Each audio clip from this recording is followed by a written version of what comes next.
شرح رياض الصالحين باب 104 باب أكل مما يليه ووعظه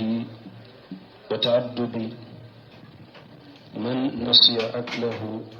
أنبنا ولي حديث فلانا. الحمد لله ثم الصلاة والسلام على رسول الله وعلى آله وأصحابه أجمعين.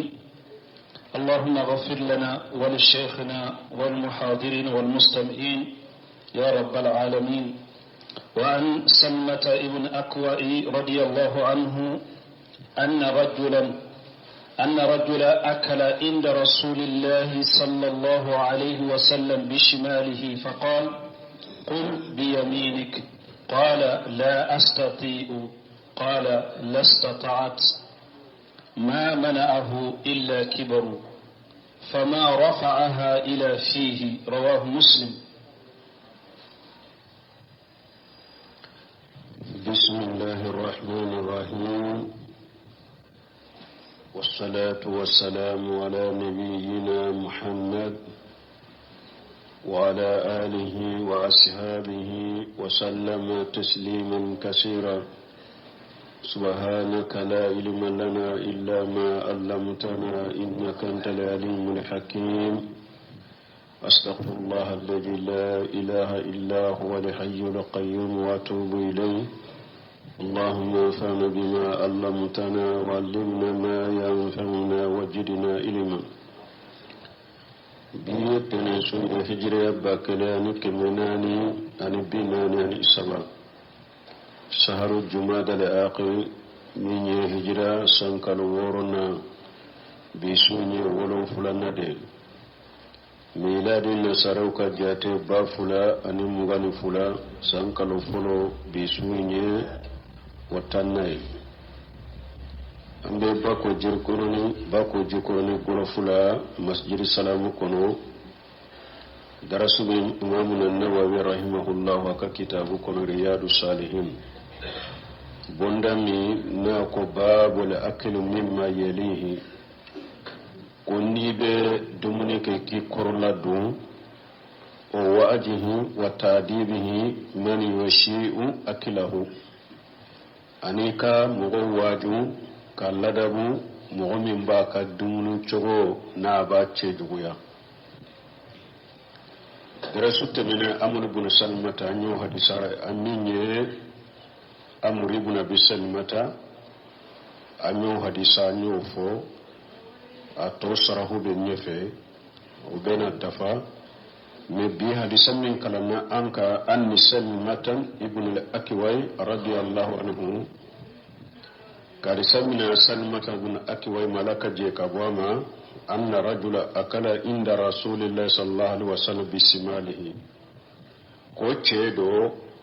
aye dumuni ke ciden fe ka dumuni ke ni numamboloy faqal kul bi yaminika ciden ko ma ko dumuni ke ni kinimboloy qala la astati atigi ko ceen ko konne tese nete se ka dumuni ke ni nkini mbolo qala la astati'ata kidin fana ya tanga ako ala kana to ni be se ka dumuni ke ni kini mbolo ma manahu illa kibru ni ya kidin ya ce indanga kidin be se ka dumuni ke ni kini mbolo de me foyi ma bali ka dumuni ke naye aya yere bonya ka yere korta ciden ka nyamaru kanka illa kibru mana fura bala mana fulo aya yere korta ciden ka nyamaru kande ka yere bonya ciden ka nyamaru kan batuma doko illa kibru foyi ma bali ka dumuni ke ni kinin bole ni yere bonyate ni mana fula illa kibru abin ni mana fula dola kelenta fama rafaha ila fihi ciden ka danga ceso tire ni danga min kala ko ala kana to ni bese ka dumuni ke ni kinin boloye ala ye ciden ka duwawu jabi ceyin bolo jara amase ka dumuni ka sito la amase ka dumuni ke ni akini bolo tuguni bolo jara de komi ka ke komi bere ya bolo atese ka korta kata dama ni nyayira ko ka dumuni ke ni kini bolo ye wajibi de do ni ujurate ni mo min ni ka kini bolo wa fagalende do ube ujura wore bala tese ka dumuni ke naye ni ni ujura ye ibe se ka dumuni ke ni inuma bolo fattaqullaha masatatum ala ko ay sira lañu ka sheko da mayra ninde koso ni imamu an-nawawi ay salimata bin akwal alaka je ka ba ma ya ka hadisa fo ce min ye dumuni ke ni numa bolo ci den fe ci den ko dumuni ke ni kinin bula kontese ci den ko ala kana tonni bese ka danga min tele amase ka bolo korta kata dama tuguni bolo jara pew a bolo sarak bolo jara dalila binna ala anna al-akl bishimali haram dalila binni hadisala ko mogo ka dumuni ke ni numan bolo ye ko haramu de do ba cidente mogo danga ko iye sunna de toye ne cide nya danga aye junubu ko de ke awa dangali minana kafala bolo jara amase ka bolo takata dama tuguni ni nyayira ka dumuni ke ni numan bolo ye haramu de do cide nyam kibariya hadisa wurela ako shetane ko abe dumuni ke na numan bolo de ko abe mi na numan bolo de bo hada madan fule sisa nyamaru kan fula ubi koro ciden ka nyamaru ka kan dumuni ke ni kinin bolo ani ciden ka bara ana ka kanda sira ka dumuni ke ni kinin bolo ka mini ke ni kinin bolo shetane ka tasira ka dumuni ke ni numan bolo ka mini ke ni numan bolo nunu fula la sisa mumini de juma suganta yere shikatala mogo mogo ye mumini ye ni hera dela ibe ciden ka kanda sira de sugantiya ka dumuni ke ni kinin bolo ka mini ke ni kinin bolo ninde koso shetane ka bishi nyogo yahudani nasaraw ani mushrikun la yarifuna li akla illa bishimali unote dumuni doni foye ni numante wala surba illa bishimali utem mini doni foye ni numante liannahum awliya shaytan parce que wulu shaytané bishi nyogode tawallahum shaytan wal ya'iju billah shaytané de bishirula ambe alatanga alakan kisi shaytané ma washawaja alaihim shaytané de yu sanfila soron fayyaka an takuna mislahu awa silama ambima ikanake shaytané ka jama nyogona ide yahudani nasara ani mushrikun nunu ni shaytané ka bishi nyogode shaytané ka jama de do ore ya to tugura uka karamogo ko utugura uka nyema ko shaytané be dumuni ke ni numambolo da be mini ke ni numambolo de yahudiya ani nasara shaytané kalande unde do wodi ya to be dumuni ke ni numambolo ye ube mini ke ni numambolo ye uni kafiru donc mu'mini silama nyuma e ka bisi nyugo ye chidende e kala de ke nyugo ye chide be chidende la dege chide nyi mini ke ni kinimbolo de ka dumuni ke ni kinimbolo de mugo do be mu be dumuni ke ube dumuni ke ube uba fe kami uba ke ka dumuni ke uba fe kami ni nye jifile ube ni ube mini ke ni kashi de veru de uba mina ni numambolo uba mina ni numambolo mugo do be nu be dumuni ke uba ke ka dumuni ke ni kinimbolo ni nu uba fe ka jimi ube jimi na ni numambolo ube veru mina ni numambolo ube mi وهذا لا يجوز ننتدغا لأن الإحرام لا يبوه إلا للضرورة بس حراموت لا دغا مغوي أبرا للضرورة فويت حرامو لا دغا مغوي ni darurate wa haja laysa fihi darura awa mu'minu bin ninke darurate ni naninte darura yede ka fumba ke ka dumuru ke nin kini mbolo nin ba fe kam nin kam ni numan mbolo ninte darurai am sikil kasan min asfalihi bil yadi al yamna na tenya ko ni be mini kashi mina na dumulawe aminani adumalaye ni kini mbolo ikami summa inna qaliba ku'usun nas barsikin ako kasor bulan sai mun ko kasora ko mu ka kashi ni kan mi fen chama ni fen sudo da bidila de ni en ni na duriba filire ni akan no yere na nora abe fili ni fen yo sugude ni fen to sugu fanaye ni fili fen to beri de do e bake kan mi nayi ni ko de ni ya mina nin kinin bole abe no na nora tisika ko amina ni kinin bule ikan mina hari na nugura fa innahu yughsal wala maniya ibaqu bal fintola walakin la yajibu lil insani an yakula bisimalihi aw yasru bisimalihi me ate daga hada made ika dumuni ke ni inuman bule ate daga kan mini ke ni inuman bule fa in fa'ala fa huwa ashil lillahi wa rasulihi ni mugo yoke yi ala soso yi kiden soso آشر للرسول لأن رسول نهى عن ذلك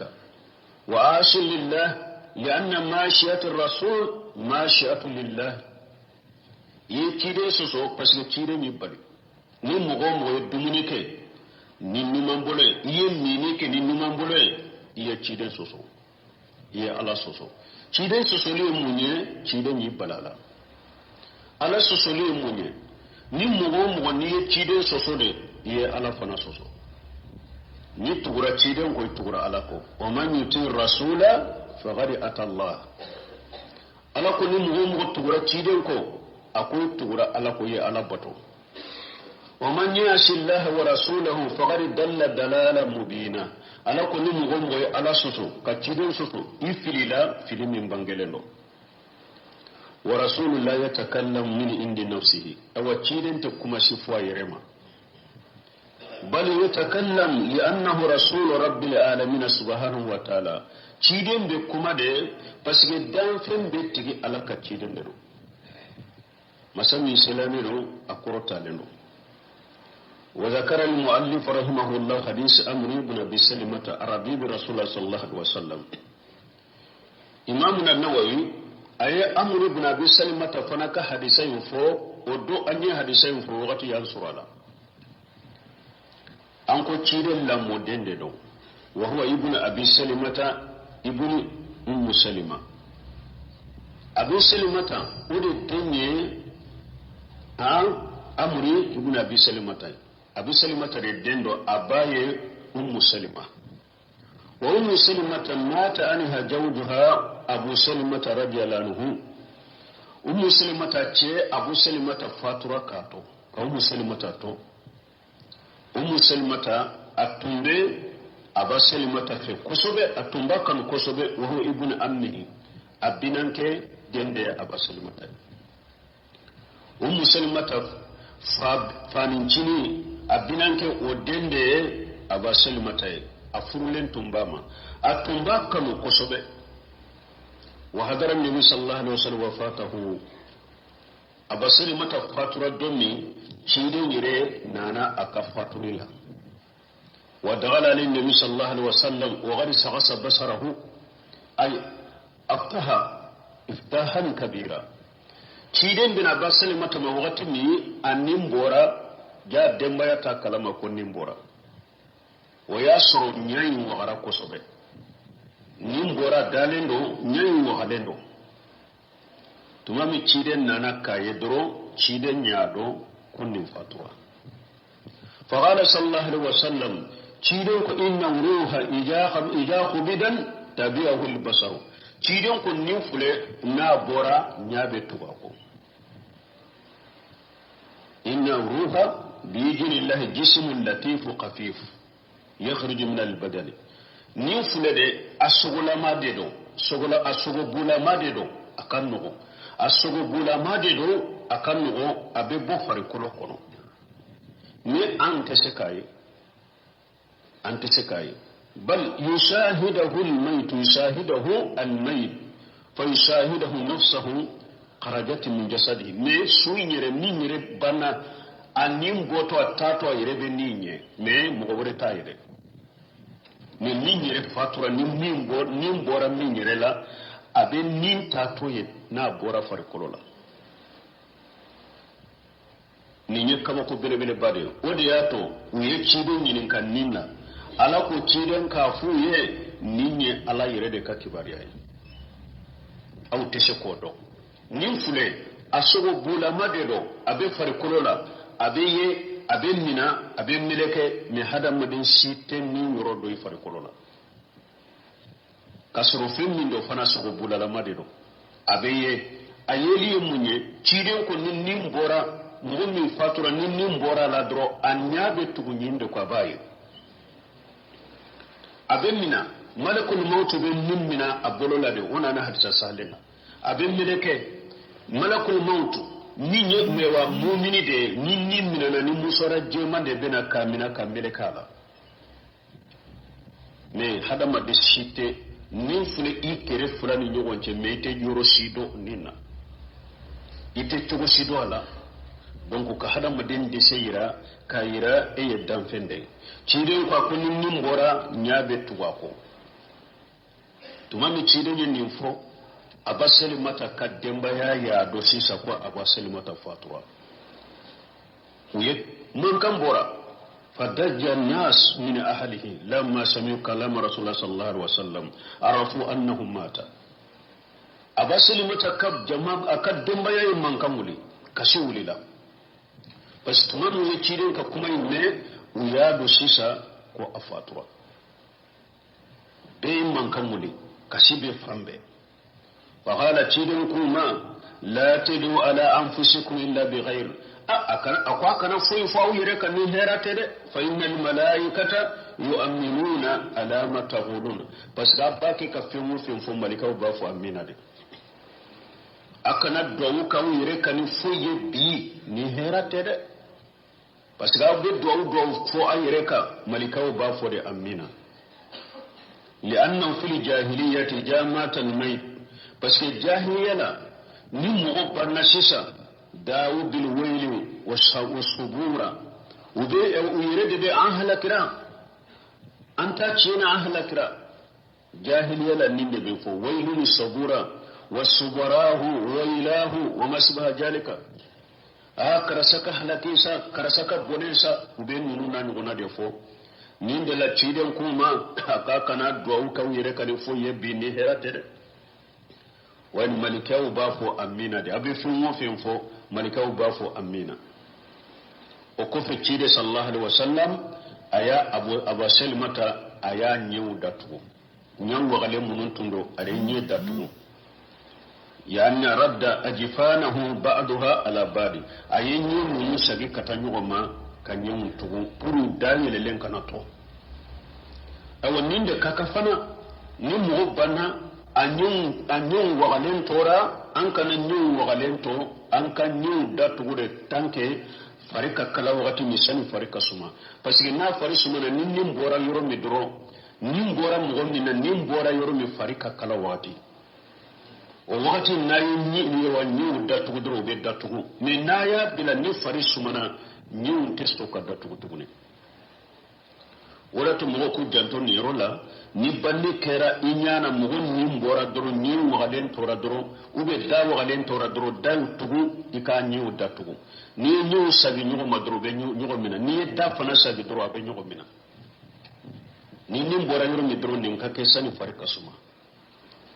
awa ni fana wa tuto do bala kire sallallahu alaihi wasallam tumama ya abu salmata nyu datwa ko allahumma aghfir li abi salmata warfa darajatahu fil mahdiyina wa aghlifuhu fi aqbihi fil qadirina wa ya laha min dawati kulluna yatamannaha do mo do fulni ni cido ni nunu ka ba salmata an kelenkele an benninata ci dañu do mun kaw aba salimata folo ako ala ika aba salimata ika ya fama fulanna ika a daraja korota mugo kandalewuna qiyama sabana ika nona bila nyuma bila anola akademba yala ika nona bila nyuma bila kofe akademba yala اللهم اغفر لي بسلمة يعني جنوبه عليك كجنوبه يافا وارفع درجاته في المهديين أي في جنة النعيم إيكا كجرنا الدرجة كرتا كان دبعولا يعني أرجنا كنو أرجنا نيمالي إيكا درجة كرتاي على كان كأرجنا دونكوي وافسه له في قبره إيكا كقبر يرواي ونور له فيه إيكا كقبر نوراي parce que kaburu fule dibiro de do kaburu dibilende do fonni ala ye mo min ka kaburu noro ye ni ka baranyuma ye ala kan ka kaburu noro wa akhlifuhu fi aqibihi yani kun khalifatahu fi aqibihi e ala ka ke nona bilaye abasel mata ko fi akademba yala ayini do fo wa kanat ummu salimah radiyallahu anha qad sama'at min an-nabi sallallahu alaihi wasallam ayasoro ummu salimata fana yere ya me ciden ko hada made ko nim masiba yi soro ni ko allahumma adirni fi musibati wa aghlif li khayra minha ajarahu allah fi musibatihi wa aghlif lahu khayra minha ayasoro ummu salimata fana ni me dondola ciden ko nim mo min nim masiba yi soro ni kon tigi ala masiba min ni soro ikin sara nkam masibala ikin sara herala nkam masibala ikan masiba falenye fenye min kausa masiba min ni soro tidin ko mo ni masiba soro yenin do yin fo ko ala bi sara masiba min ni soro ala bi sara ka baraji di mala e wa bi masiba falema fenye min kausa min ni soro fa qalat ummu salimata ko zalika lamma mata zawjuha wa ibnu ammiha وحب الناس إليها سلمة ينين دوفو تماما تشين فاتوا أبينانك دينك أبي مغو كانوا أبا بسلمة دي كانوا كتمجيا مغو بكا تماما مسيبا ينياسر أبا سلمة فاتوا أينين دوفو أدالين دي چيرين كدواولا أيد دواوينفو أدالين بالا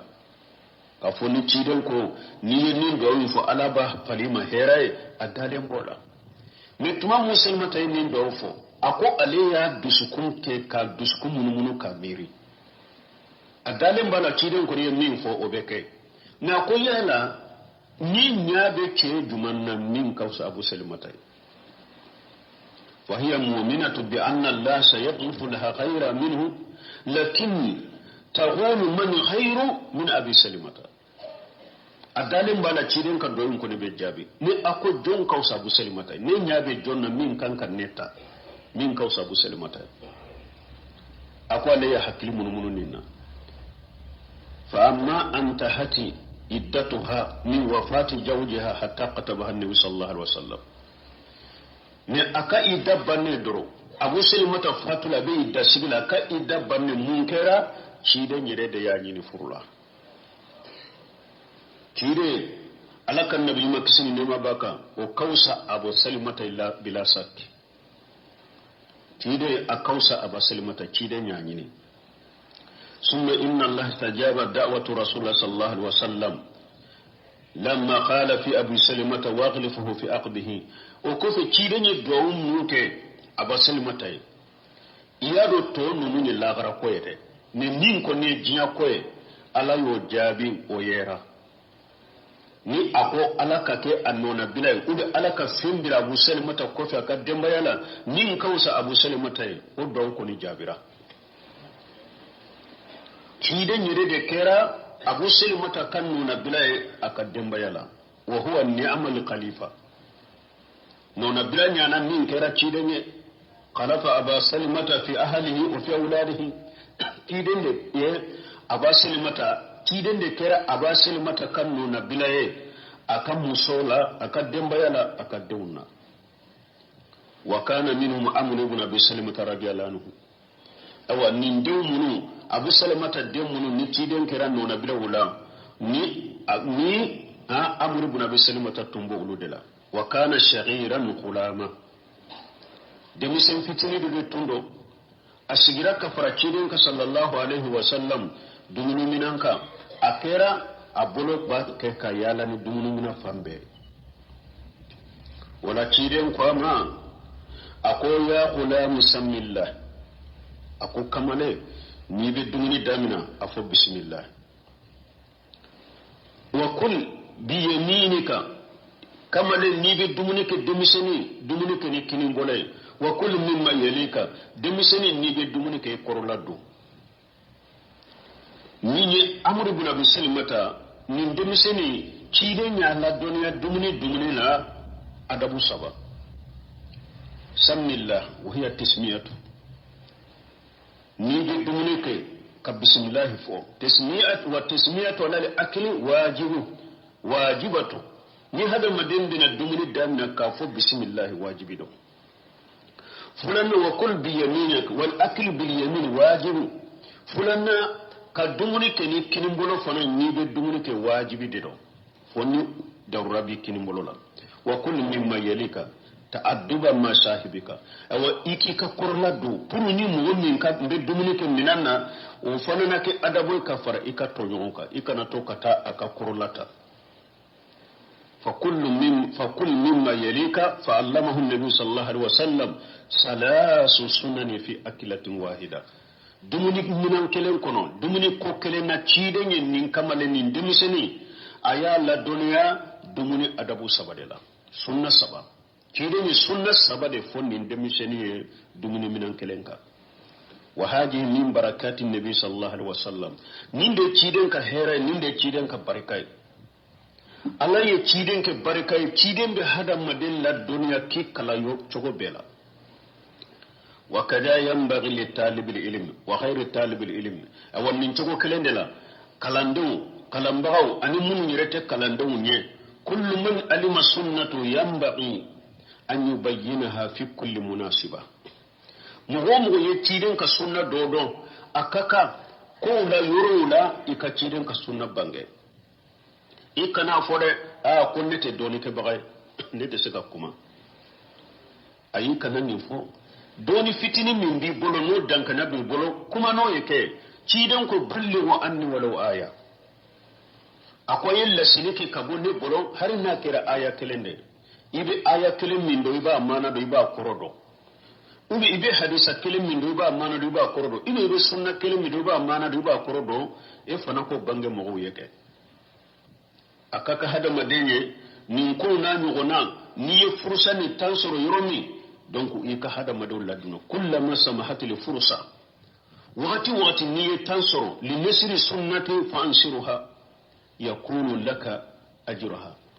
waqti ni ye tansoro ka sunna do chari sunna yusari iba sarasoro wa ajru man amila bihi la yawm al-qiyamah awa mugo fana ye baraka ni sunna ye foka ta qiyama iba baraji soro waciden yere wakati hari dumunu minan kunna be mo la kala be mo la duna be sunna bange men balmo ni mo min ko ikake nin chogola wakati be ninde sunna ni sunna ko akamise ko kuma kacha ikamise mo be se kan nimbe kewa tambe tante mo bolo nunu na nunu foli ni nunu kele yere masa ko be angolo samunun kabbo nunu ni sakan lafiya sa dumuni chogo ni few kote mo bolo min to yewa nunu de be fo me o kana kalambaga ube kalande ube mo mi dole min bi bolo nin kuma sugu kani bale ka ciden ka sunna bange ni be se ka bange yoromi iba baraji soro mo be barake ni sunna nye e ko fe baraji be shima la gara wallahu almuwaffiq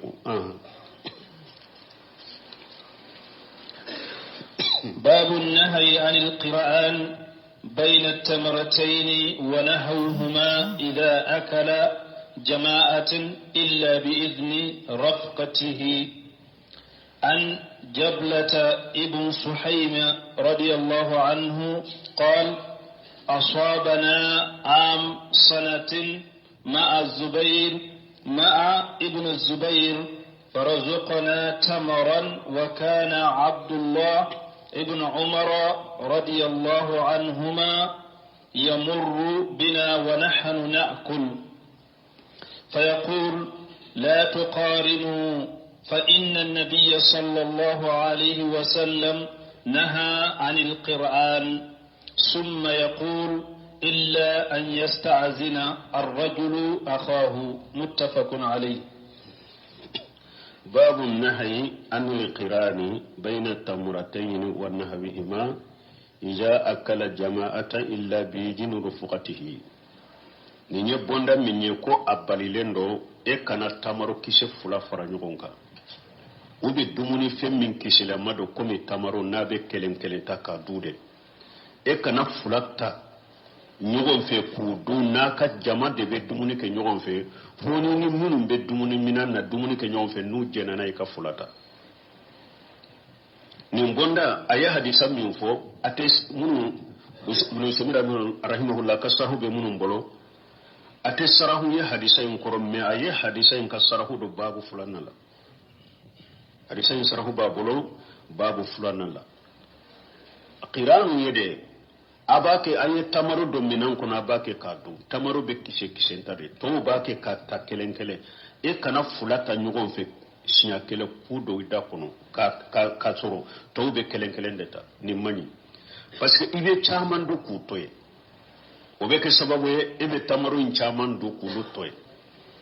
ni beba kelenkelentade e fanaka kelenkelenta kana fulata a ube harf min hari tamaru afani dumuni feminya akisile madedo abaw bolo minan kono abaka jamade be dumunike ube mo fula de be dumunike to ba ta kelenkelende kado ida kono kana fulata nyonfe ikana fulata nyonfe fo ini mimbe dumunila akajenai nu jena naye karasa au ni ete kelenya fulata ke ube nuku man ne ka fulata wa nena utogote ke nuko fulanta ibata fula on ube ne ayere kuma karasa ewa hake minta nkadiya taika dude jendirima imma ikat jenyina tigife ube ninu munu be dumunu ke nuye jendima ata fula bashitika wala ube ni kelembe ka dumunu minande la kelende be kam minan nkunna muna femmi nga be kelen tade ni yere fula ta wala ka du kelen de be ka dumuni men kon fenti ka wala donc ba ko ba fo sarho ko no fo ki yere ko sinna ya suro abe ba ale abe joyi i gonon kono na tese katem parce que ba fo ko ni e wa yo logoma e wa ke bere bay abe ta joyi gonon kono abe bala i gonon kono fo ni sira nonye ni me tamaro fulata nyon fe numbu kunu ni ko mbu kunu nyon fe obeta balango non kono kana masibasi yerema ni yere ya da beta diloy gonon kono kanwo ke nya beta diloy gonon kono kelenkelenta ni kelini ka dumrena ni masira na beta ewa kale ka gonon kono adagare ka fulata me ni yere ya ta ko ninye fulata nyon fe ko be ninye ndo ma ke belebele bay abe ewa kale gonon kono ikanoke kanata tora lasi yerema ni mfane adabu dumunu chogola donc wani jablata ibn suhaim radiyallahu anhu qala asabana masanati ma ibn jubair ko sangele maddo ye wulusoro kafara ibn jubair ka fawruziqna tamra ko ala yang garjage tamaro dola wa kana abdullah ibn umar radiyallahu anhuma yamurru bina ko abdullah ibn umar tumbette me wuluka wana hanun na akulu bake ka tamaru yundu fa yaqul abdullah ibn umar ba fuye la tukharinu akana fulata de akana fulatu yugo na kuta fa inna nabiy sallallahu alaihi wasallam naha an liqiran bashi tide kisini nema be alaka nabi maka ayambali tamaru fulata lil man yugo fe na be dumuni minana summa yaqulu وكف عبد الله بن عمر كو إلا أن يستعجن رجل أغاه فنا يسر مغمي جيني بالي ما في إني من بدمني لا نكا فلتا وا ناكو فلتا نيغون في باشيتيكا من نامي نيا مريا كا فلتا نيغون في أكلن تادي ni hadisa muntafaq alayhi wa muslim bin hadisayna باب ما يقول له ويفعله من يأكل ولا يشبع. عن وحشي ابن حرب رضي الله عنه أن أصحاب رسول الله صلى الله عليه وسلم قالوا يا رسول الله إنا نأكل ولا نشبع. قال فلعلكم تفترقون. قالوا نعم. قال فاجتمعوا على طعامكم واذكروا اسم الله فاذكروا اسم الله يبارك لكم فيه. رواه أبو داود. باب ما يقوله يفعل من يأكل ولا يشبع ninyede nin bonda fana mogomi ikan ka min fo ani kan ka min ke mogomi yeba ke ka dumuni ke meite fa ikan ka mun ke ikan ka mun fo mogomi e kallada do iba ke ka dumuni ke meite fa wani wahshi ibn harb radiyallahu anhu anna ashhab rasulullah sallallahu alaihi wasallam kari samina wahshi ibn harb laka je ka gwama ko ciren ka sheba qalu ya rasulullah inna na'kul wala nisba ciren ka sheba ko ciren ma ko laka cide an be dumuni ke antefa aye fura damado hadamade ni ba ke ka dumuni ke dumuni take kifa ha ko damado dero nyanyini ulula ani kuma do fo be imode fo ko fo fole munye fala allakum taftariquna kidon kwa basuru nawbe dumuni ka be fara de nimba ka dumuni minan ka yamfe nimba ka dumuni minan ka yamfe kele la dumuni obe barika bo dumuni la de kele la dumuni abe barika bo dumuni la jama ka fara nyugon ka minan kelen ka dumuni ke nyugon fe obe ke sababu ye ka barika do dumuni la munun ba do abaufa min naye dumuni tila doro nimba nkele na ka dumuni mina ninkele na ka dumuni mina ninkele na ka dumuni mina dumuni barika be wo abe dumuni ke nina atefa ni nye folo akoy abe suro ni aw be dumuni ka be fara de ka dumuni ke qalu namu ko ambode ko koy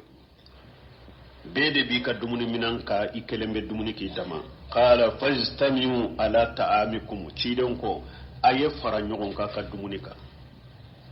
na be dumuni ka be fara nyogon ka dumuni ke nyogon ka minan kelen kono o be ke sababu ye barika be do ka dumuni la abawfa ni na fara la dumuni la doro dumuni barika be bo kele fulanna wazkuru ismallahi yubarik lakum fihi awa nabe dumuni ke fana dumuni damina to e bismillah fo ni mugo ya ika dumuni damina ima bismillah fo shaytan be dumuni ke kafarika ewa be ke sababu ka dumuni barika bo fana dumuni be dumuni ke miati faite la wasa ika bismillah fo ni hadisa abu dawud sayimbo adabu joli sorola ninna ni mugo be dumuni ke tefa afolo ala togo ka fo dumuni ka na bina dumuni mina dumuni damina dumuni kelaw ay ala togo fo dumuni ka o be ke sababu ka barika do dumuni la abaw fa ni nayi dumuni damina bismillah ma fo ala togo ma fo dumuni barika be bo shaytan be dumuni ke ka farawka ni nye folo aba kono fana annabi dumuni ke aka dumuni ko anya akula min ala safhati fa inna zalika ida mimma yanju albarakata min safhati adabu fulana obena nyefe nabe dumuni ke minanka akana mina dumuni tam ewa dumuni chamanche akana tonko takadu akana dumuni ta chamanche la o fana biko sababu ka dumuni barika bo ka barika fosi ka bo dumuni la obena babu werela fonna ya soro dumuni sogo de be sanfɛ ibise ki bolo sama kata sogo makata dumuni mina sanfɛ kata chamancɛ la bashi tola ni ote dumuni yɛrɛ kana ta ni sanfɛla kana dumuni ta chamancɛ la o be dumuni barika bɔ akan ka mɔgɔ hakɛ min fa atawo fa aba kono fana na be dumuni kɛ akana fara dumuni la فإن ذلك أيضا من أسباب النجي البركة ni hada madaw naw be dumuni ka be fara fara de akelen kele be dumuni kay dama o fana be ke sababu ye ka dumuni baraka bo ka fosi ka bo ala donc la hada madaw ka fara nyon ka dumuni kede wa hada yadillu ala annahu yanbaghi li jama'ati an yakuna ta'amuhum fi ina'i wahid ni nyayi ranna ko akaka jama'a aka dumuni ka ke minan kelen de kono ولو كانوا 10 أو 5 يكون تعامهم في شهن واحد بحسبهم har nayin mugotande ubi nayin mugodurude aw mugo hakamin konido aka dumuni ka keminan kilen kono fa inna zalika min asbab an-nuzul al-barakati wa yasababu de nabi baraka jigi dumuni la wa tafarrugu min asbab an-najil al-barakati mugo ka faraka dumuni ke dumuni baraka fosili sababu de do a fosili sababu de do imaye nin jogo fana tara kafiru de bolo u ka dumuni yere wala ani ulu yere kelen ni ka dumuni muna de besigi ka dumuni ke parce que ko na ya laje koko bi ulu bolo abbe islamiya kontere islamiya nana ni adabu nyuma adamu ni jogo nyuma ye ibo de soro kafiro kontere de soro kafiru bolo ulu be kontere de comme shetani be islamiya kontere la chogomi shetani fana ka kalandew na ka jama bo chogo kelende la ni silamiya tara kinin fe ulu beta numan fe ni silamiya tara koron fe ulu beta tile bin fe kafiru ka jogo benu kala da beni ka sariya be beni chogo de la donc silama an ka fara ɲɔgɔn ka dumuni minan kelen de kono kan ka dumuni fara ɲɔgɔn ka minan kelen kono mɔgɔ 10 do mɔgɔ 5 do aka mɔgɔ hakɛ min kɔni do aka ka dumuni fara ɲɔgɔn ka minan kelen kono aka dumuni kɛ ɲɔgɔn fɛ o de bɛ kɛ sababu ye ka barika jigi dumuni la mais n'a fara la dumuni minanw la dɔrɔn bɛ kɛ sababu ka dumuni barika de fosi ka bɔ a la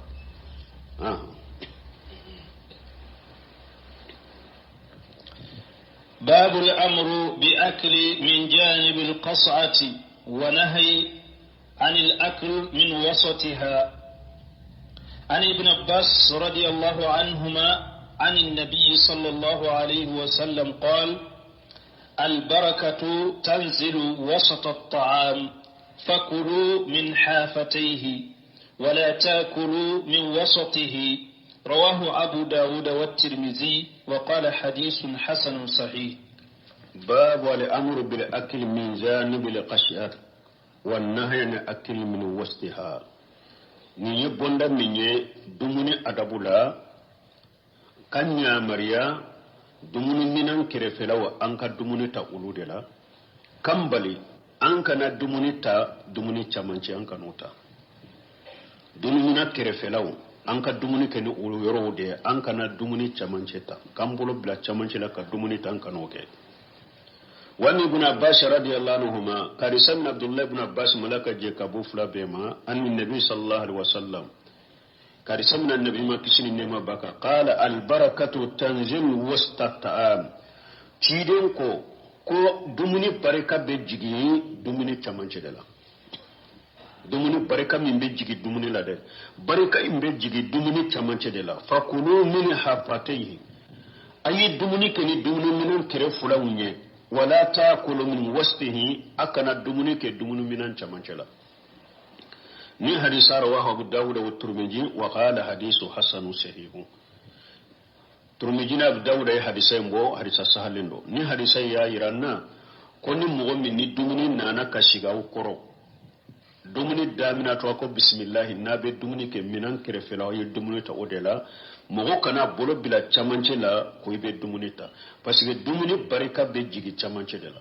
ni eye chamanche ta dro ka do dro dumuni barika be wo barika be jigi na dumuni kono be foshi kabo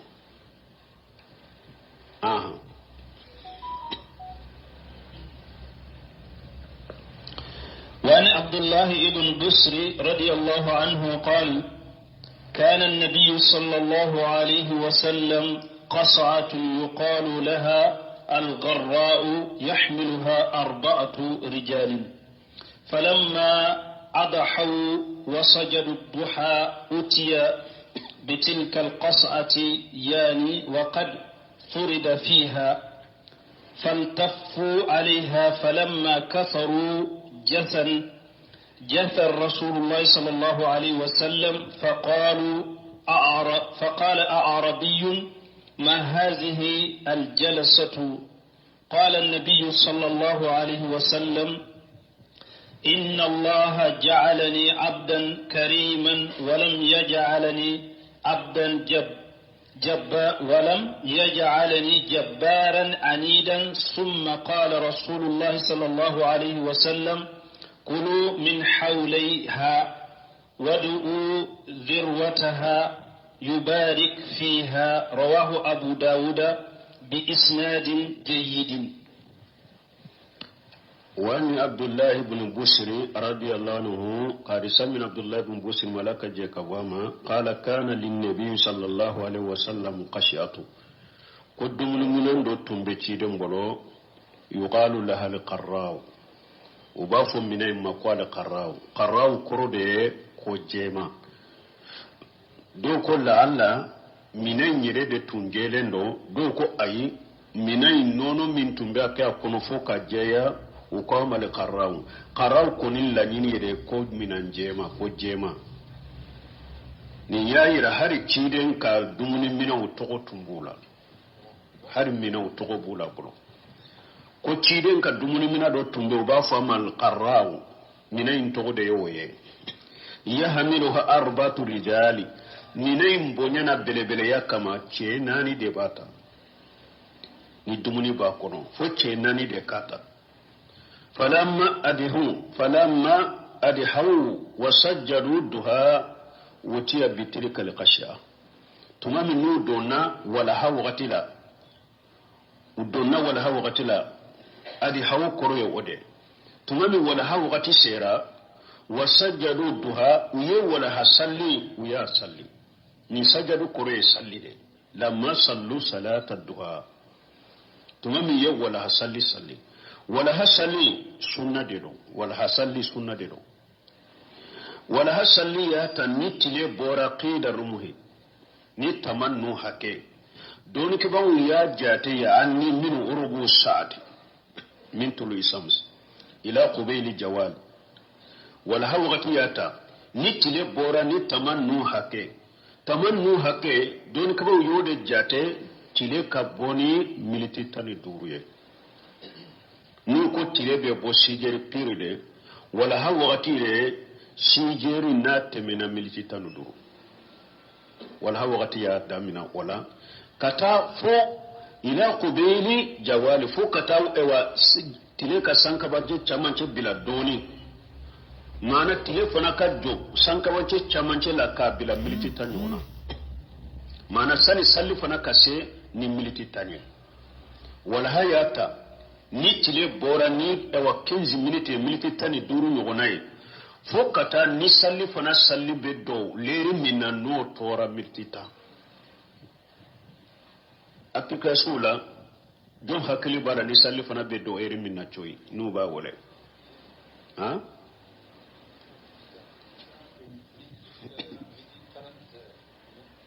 misali la na hakili tala nanya ke midi 30 misali la nanko midi 30 de salli fana wakati be do choi midi 20 wala ha wakati be bay midi 20 wala ha wakati be ba wala yubafu ninde makubeili jawali wala ha wakati yata ni tile bora ni militi tani dure fokata salli fana wakati kado ni militi tanye nimbe wala ha wakati salli wakati de wala ha salli wakati nyuma iba bilade chamanche eri chamanche la anya eri ko fole min fo chamanche parce que chiden ko salatul awabina hina tarmadul fisal akon mu'minun bu yere sagi kata alama mana wala sahibaw ako wala sallu waqti nyume dumaye ako waqti min nitile be kalaya ni nyame deni be tama na be bele kise ani e wadu kolo kalaya soro ashena o waqti misali la unzeru nunu wakati wala hasali wakati nyuma yode a wakati ya ta definitely borani militi tani duro de ni asali wakati nyuma ka bila tile ka kala yade nyame deni be tile kala ya sura fari kolo la wakati mi wala hasalli wati nyuma ye ode wala hasalli sunna de do aka hada madin ka koloshi ikatoka ke adogoma yata arakan fula wala ha chama ayawa asalli hakida hakke mafala kata arakan fula la fo kata yere besega hakke mi njoyere hakke kere lentala wala hasalli nafa bala ciden ko hada mada ko ni dugu jera abika ika kono tuguda keme saba de be hada madena kono tuguda keme saba ani bi woro o de be mo kelela wa ciden ko sogoma ika kono tuguda bila ko asaragati bika ika saragati bo men nin kono tuguda keme saba ni ko saragati amadda nafolo doromade amadda lakin listati sadaqatu mal faqati amadda nafolo sarati doroma ibe subhanallahi fo sadaqa de do ibe allah akbar fo sadaqa de do ibe la ilaha illallah fo sadaqa de do ibe qur'ana kalam minke sadaqa de do ibe mugo nyamara minke ni nyume sadaqa do ibe mugo bani minke ko jugu la sadaqa do hari kam mugo do deme akam minaw na sadaqa do ka kuma nyume fo sadaqa de do hari ni bi kam muso ka fo nyogonya niyanga niyani ndi muso ka fo nyogonya de pour ka de soro min be dina deme ndi muso ka fo nyogonya de pour atin kisi ka bo wali muso ma ndi muso ka fo nyogonya pour ka kisi ka bo wali choma sadaqa de do abisabiye baraji de fenwo fende ni hada madem ba ke pour akigire ala la bato de la be sadaqa me ciden ko abi wasanni mbela ni dugu jera wala ha wakati ni arakan fula salli ha kulu tuguda keme sabani bi woro min bila be kuma ya be sarakati ko wala harakan fula ni yo sallara kan fula salli wala ha wakati o bi wasa kulu tuguda be sarakati aho wakati bala donc ni alaye der sure iran inshallah be hadisa yusrahu subhanakallahumma rabbana bihamdika ashhadu an la ilaha illa anta astaghfiruka wa atubu ilayk شرح رياض الصالحين باب 104 باب أكل مما يليه ووعظه وتعدب من نسي أكله أم بناولني حديث فلانا. الحمد لله ثم الصلاة والسلام على رسول الله وعلى آله وأصحابه أجمعين. اللهم اغفر لنا ولشيخنا والمحاضرين والمستمعين يا رب العالمين. وعن سلمة ابن أكوع رضي الله عنه أن رجلا أكل عند رسول الله صلى الله عليه وسلم بشماله فقال قل بيمينك قال لا أستطيع قال لا استطعت ما منعه إلا كبر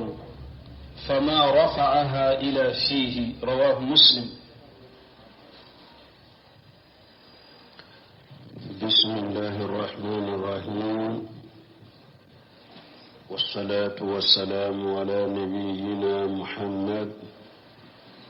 وعلى آله وأصحابه وسلم تسليما كثيرا.